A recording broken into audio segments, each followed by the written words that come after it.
Good day everyone. For this video, I will be reporting about what information is found in the stability booklet and why is it very important for seafarers. So atong first i-discuss kay what information is found in the stability booklet. So unsa ang magit-an sa stability booklet?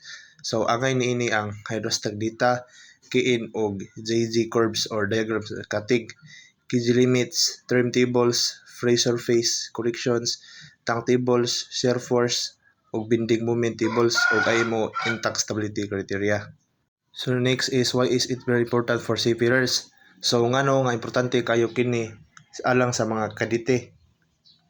So number one, nagsiguro nga mosunod sa mga gikinahanglan nga sa International Maritime Organization bahin sa katig og mahimog magkakula sa GM, trim ug pagkang-a. Number 3, nagapugong sa paglubog o pagbalhin-balhin sa barko pinagi sa pagkontrol sa JZ ug KG. O next kay nagapugong sa sobra nga pagkarga sa struktura pinagi sa pag-obserba sa SF ug BM limits. And last is nagasiguro og luwas nga operation sa karga ug ballast. And that's all. Thank you.